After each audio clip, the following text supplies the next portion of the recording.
Bonjour à tous, dans cette vidéo, on va apprendre à passer de la forme développée à la forme factorisée pour un polynôme du second degré. Alors, il y a d'abord une partie cours très importante à maîtriser sur ce sujet. Déjà, il faut savoir ce que c'est qu'un polynôme du second degré et sa forme développée.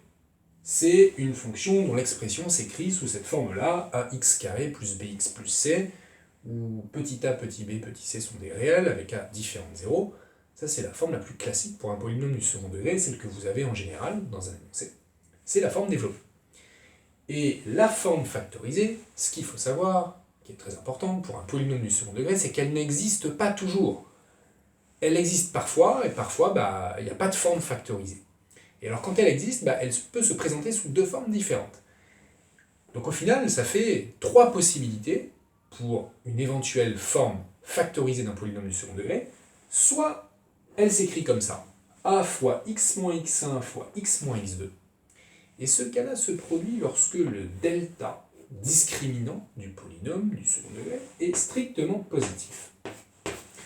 Deuxième forme factorisée possible pour un polynôme du second degré, c'est celle-ci, a fois x moins x0 au carré. Et ceci se produit lorsque le delta, le discriminant, est égal à 0.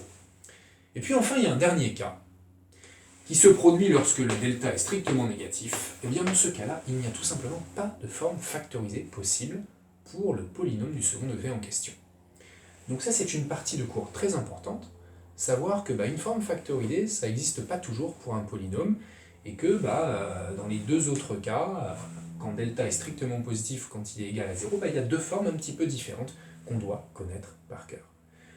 Donc vous l'avez vu, il y a un truc qui revient beaucoup, c'est ce delta, ce discriminant que vous avez appris à calculer. C'est lui qui va vous indiquer si oui ou non le polynôme du second degré est factorisable et qui va aussi vous indiquer quelle va être l'écriture de cette forme factorisée. Alors, on va travailler sur un exemple, bien sûr, pour que tout ceci devienne plus clair. Partons d'un polynôme du second degré sous sa forme développée et essayons de trouver sa forme factorisée. Alors allons-y. Si je vous donne par exemple f de x égale x carré moins 3x plus 2. Voilà. Et je veux accéder à la forme factorisée de ce polynôme du second degré. Alors quelle est la méthode? Eh bien la méthode, ça va être, on va voir qu'il y en a plusieurs, mais celle qui va marcher à tous les coups, celle qui vous rassurera, qui vous permettra sans problème, même si parfois ça nécessitera un peu plus de calcul, d'accéder à la forme factorisée, c'est de calculer le discriminant.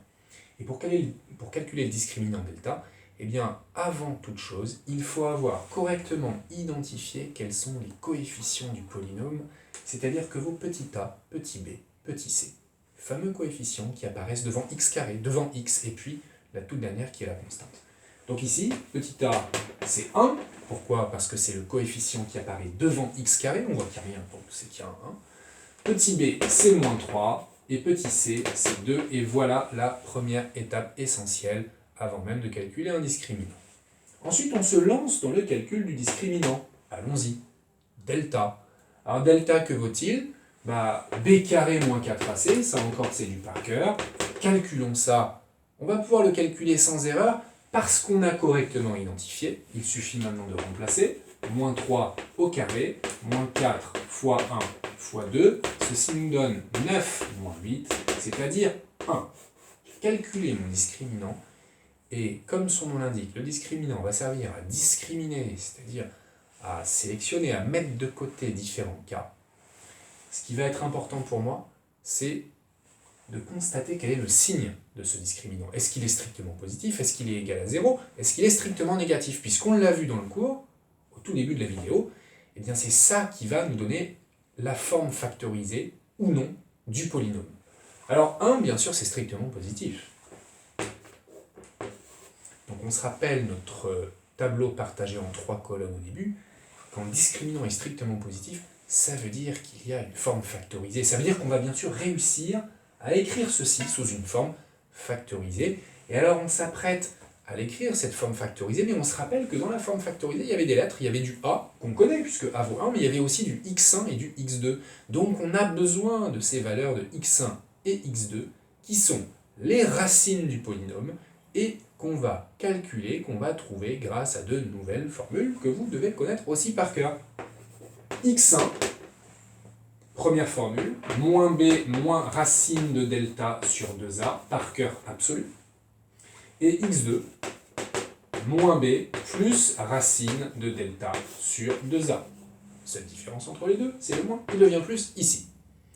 Et là encore une fois, comme on a correctement identifié cette étape 0, identification des coefficients du polynôme, on va pouvoir remplacer sereinement. Moins b, ça nous donne moins 3, moins racine de delta. Delta, on l'a calculé, c'est 1, donc moins racine de 1 sur 2a, il y a 2 fois la valeur de a qui est 1. Moins 3, ça fait 3. Racine carrée de 1, ça fait 1. Et on divise par 2. 3 moins 1, 2, divisé par 2, 1. Voilà la valeur de x1, qui est la première des deux racines de ce polynôme du second degré. x2, passer le détail des calculs, moins b, ça fait 3, plus racine de delta cette fois, 3 plus 1, le tout divisé par 2 fois 1 qui vaut 2, 4 sur 2, ça vaut 2. J'ai donc trouvé les valeurs de x1 et de x2. J'ai maintenant besoin de mon cours, de ma formule. On la réécrit. f de x, la fonction initiale, peut s'écrire donc sous forme factorisée. Comme j'ai écrit que le delta était strictement positif, on y va. f de x égale a fois x moins x1 fois x moins x2. Et je n'ai plus qu'à remplacer les valeurs que j'ai calculées précédemment. A, ça vaut 1. X, je le laisse, c'est le x, ma variable, mon inconnu, qui est présente toujours dans mon expression algébrique. x1, ça vaut 1. Je ferme ma parenthèse. x2, ça vaut 2. Alors ce 1 ici, on est obligé de le mettre maintenant, puisqu'on peut s'en passer. 1 fois quelque chose. Virons ce 1. Voilà quelle est la forme factorisée de ce polynôme du second degré, x-1 facteur de x-2. On a réussi à factoriser notre polynôme. Bien évidemment, si on se rappelle des outils de seconde pour factoriser, on n'aurait jamais pu faire ça tout seul, parce qu'il n'y a pas de facteur commun, il n'y a pas d'identité remarquable, ça ne marche pas. Donc c'est grâce à cet outil du discriminant, de nos formules, que nous avons réussi à factoriser ce polynôme. Deuxième exemple. On va partir d'une autre fonction. Juste avant, je vous précise quand même que cette factorisation, si vous voulez la vérifier, on peut très bien s'amuser à développer cette forme factorisée en espérant retomber, bien sûr, sur la forme développée initiale. Parce que le passage d'une forme factorisée à la forme développée, lui, il est très facile, il ne nécessite aucune formule, mais juste de savoir utiliser la double distributivité et de transformer ceci en cela. On passe à un deuxième exemple donc. f de x égale, on va mettre du 2x carré plus 8x plus 8. Voilà. Moins 8x plus 8. Allez. Nouveau polynôme. Et on cherche à factoriser ce polynôme pour en avoir la forme factorisée. Première étape. Pareil, direct, pour l'instant je ne fais que ça. Je calcule le discriminant. Avant tout, je reconnais les coefficients de mon polynôme. A égale 2, B égale moins 8, C égale 8. Et on y va, c'est parti. On calcule delta. Delta, b carré moins 4ac. Le calcul va me donner moins 8 parenthèse au carré, moins 4 fois 2 fois 8.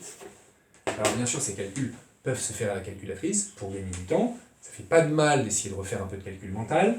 64, moins 8 fois 8, 64. 64 moins 64, ça fait 0. Ah, tiens, j'ai un delta qui vaut 0.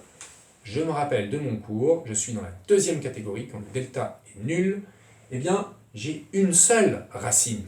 Et je sais que le polynôme va être factorisable, mais sous une forme un petit peu particulière. Je la réécris ici, a fois x moins x0 au carré. x0 s'appelle une racine double. Comment on obtient cette racine double? Eh bien, formule, x0 égale moins b sur 2a. Alors on se dit, oh là, mais ça fait beaucoup de formules tout ça. Alors on peut en retenir qu'une seule, le fameux moins b moins racine de delta sur 2a, ou moins b plus racine de delta sur 2a. Sauf que ici, le delta, il vaut 0, regardez. Donc racine de 0, ça fait 0. Donc ça dégage. Il n'y a plus de racine de delta, ça vaut 0. C'est comme ça qu'on peut retrouver la petite formule du moins b sur 2a pour la valeur de x0 lorsque je suis en présence d'un polynôme du second degré dont le discriminant vaut 0. Ok. On remplace. B, ça vaut moins 8, donc moins 8. Le tout divisé par 2a, c'est-à-dire 2 fois 2, j'ai du 8 sur 4, ce qui me donne 2. J'ai maintenant tous les éléments pour pouvoir écrire ma forme factorisée. Donc, f de x peut s'écrire sous sa forme factorisée de la manière suivante.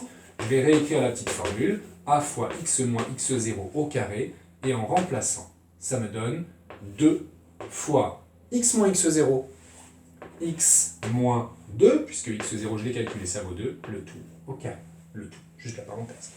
Voilà quelle est la forme factorisée de ce deuxième polynôme du second degré, 2 fois x moins 2 au carré. Dernier exemple.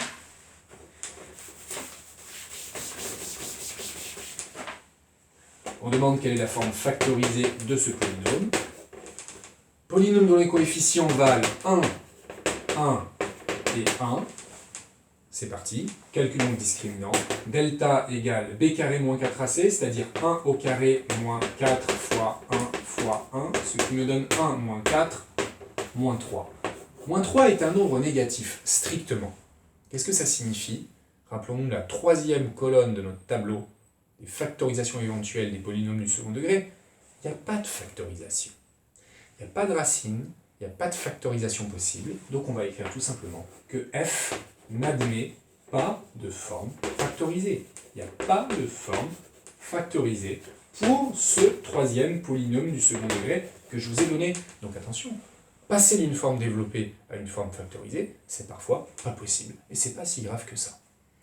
Voilà l'application de la méthode la plus brutale et directe pour factoriser des polynômes du second degré. Alors, attention parce que parfois, il ne faut pas non plus être trop focalisé sur le delta lorsqu'on veut obtenir des formes factorisées. Il y a des petits cas quand même à recenser pour pouvoir le faire beaucoup plus rapidement. Je vous donne ce polynôme du second degré. Et je vous demande de m'écrire la forme factorisée de ce polynôme du second degré. On l'a vu, ça marcherait sans aucun problème d'identifier les coefficients a égale b égale c égale, et puis de calculer delta, de voir quel est le signe du discriminant, et puis en déduire les racines. Ça pourrait marcher, bien sûr. Mais alors, il ne faut pas oublier certaines choses. C'est que factoriser, eh bien, on sait le faire aussi depuis assez longtemps. On a des outils pour le faire, et que dans les 3 cas précédents, ça ne marchait pas de trouver directement une factorisation avec des outils de collège et de seconde, mais quand on a des cas particuliers comme celui-là, où on voit que le petit c est égal à 0, vous voyez bien ici, a vaut 7, b vaut 8, mais c égale 0, eh bien ici on a une factorisation qui nous saute aux yeux. On peut factoriser par x, bien sûr. Et on pourrait le faire de cette manière-là. On aurait accès à quelque chose qui commence à ressembler à la forme factorisée d'un polynôme du second degré. En quoi ça ne ressemble pas tout à fait, regardez. Normalement, c'est ça. Moi, j'ai un petit problème ici dans ma parenthèse, c'est que j'ai un 7x. Et moi, je veux juste x moins quelque chose. X moins quelque chose dans ma parenthèse. Et ça me gêne un peu. Alors, comment faire? Eh bien, on va se débarrasser du 7 en factorisant par 7. À l'intérieur de cette parenthèse. Donc, x facteur 2, 7 fois x plus... Et je suis embêté parce que 8 ne se factorise pas par 7. Mais en fait, bien sûr que si, parce que je suis dans le monde des nombres réels, et je peux tout factoriser, pas n'importe quoi, si ce sont des valeurs numériques, des constantes. Alors, si je veux savoir combien de fois j'ai 7 dans 8, eh bien, je réécris mon 8 et je le divise instantanément par 7. Et ça y est, j'ai une forme factorisée par 7 pour ce petit élément qui est 7x plus 8. Si je remets les choses un peu dans l'ordre, le 7, je vais plutôt le placer devant. Et ceci est la forme factorisée du polynôme du second degré que je vous ai écrit au début. On reconnaît ici la valeur de petit a vaut 7. On reconnaît la valeur de x1, qui est un peu cachée ici, parce que je vois juste x, mais x, c'est x moins 0. Donc le petit x1, il vaut 0. Et le petit x2, rappelez-vous, on doit avoir un x moins x1 et puis un x moins x2. Et là, j'ai un plus, ben, c'est pas un problème. Parce que si j'ai un plus à la place d'un moins, c'est que ma deuxième racine, elle est négative, tout simplement. Ce sera moins 8/7. Si on avait fait la technique du delta, on aurait trouvé exactement les mêmes valeurs pour x1 et pour x2. Faites-le si vous voulez. Vous retomberez là-dessus et vous direz, ben oui, ça marche. Ça marche, mais cette méthode est beaucoup plus rapide dans ce cas-là où on a un petit c qui est égal à 0. Dernier cas. Et d'ailleurs, on va pouvoir généraliser quelque chose, c'est que dans le cas où petit c vaut 0, on peut toujours factoriser par ce type de méthode. Et peut-être qu'avant tout, la première étape à faire, plutôt que de factoriser par x, c'est plutôt de factoriser par le petit a. On aurait pu, dès le début, factoriser par 7. Et ensuite, factoriser par x. Ou alors, d'un coup, factoriser par 7x. Ça aurait été tout à fait possible. Deuxième cas où je ne vais pas avoir forcément besoin d'un delta pour factoriser, c'est celui-ci.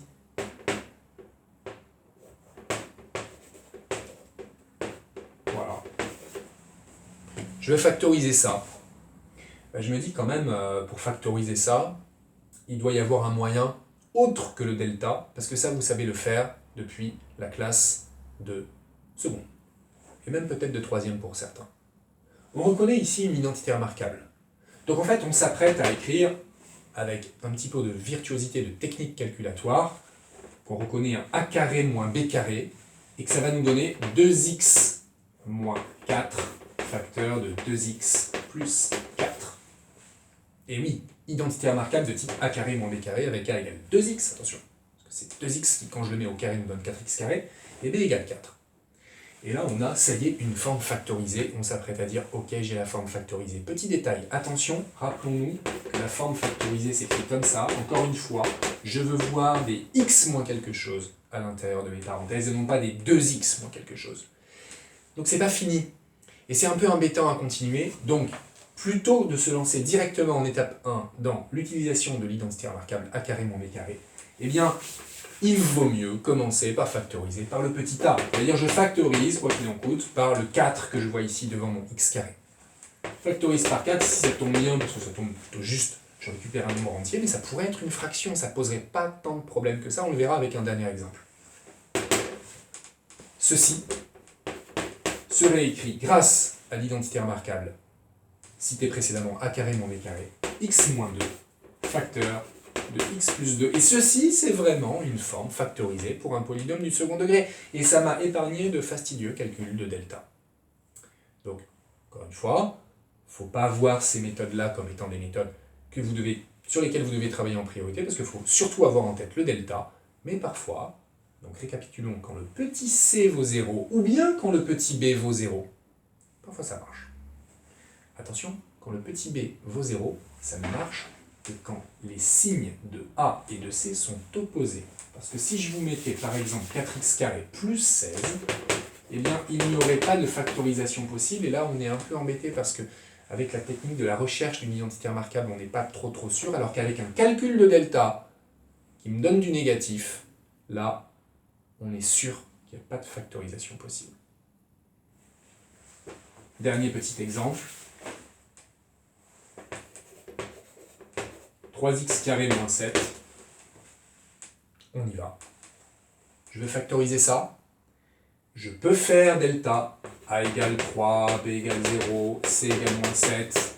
Essayez de le faire, faites-le, vous allez y arriver.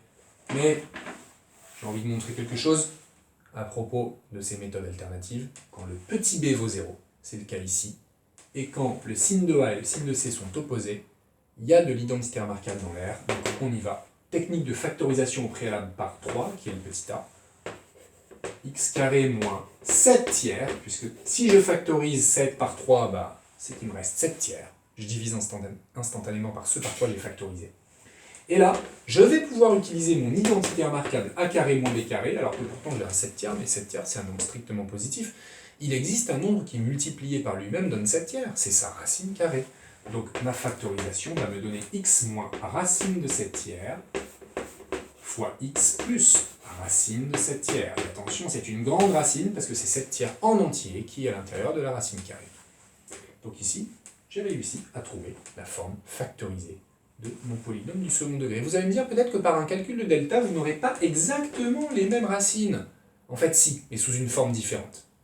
Si on veut la retravailler un petit peu, cette racine, racine de 7 tiers, rappelons-nous, c'est racine de 7 sur racine de 3, propriété des racines carrées. Et comme on n'aime pas trop mettre des racines carrées au dénominateur de fraction en mathématiques, eh bien, on va multiplier par racine de 3 en bas. Et en haut, bien sûr, parce que si on le fait en bas, on doit le faire en haut. Donc ça fait racine de 7 fois racine de 3 sur 3. Puisque racine de 3 fois racine de 3, ça fait 3. Et racine de 7 fois racine de 3, ça fait racine de 21. On a racine de 21 sur 3, donc peut-être que par un calcul de delta, vous serez tombé sur une écriture qui serait 3 fois x moins racine de 21 sur 3 fois x plus racine de 21 sur 3. C'est la même chose, pas d'inquiétude. Voilà, je pense qu'on a fait le tour de toutes les façons qu'il y a de passer d'une forme développée à une forme factorisée. Il faut avoir en tête le cours, les trois possibilités, le calcul de delta, et puis l'écriture d'une des trois possibilités pour la factorisation, avec les formules, et puis quand même d'essayer de regarder, d'être malin, si on voit que petit b vaut 0 et que petit c vaut 0, il peut y avoir une factorisation beaucoup plus évidente, en fait beaucoup plus simple et beaucoup moins fastidieuse à trouver. Voilà pour cette partie, passer de la forme développée à la forme factorisée d'un polynôme du second degré.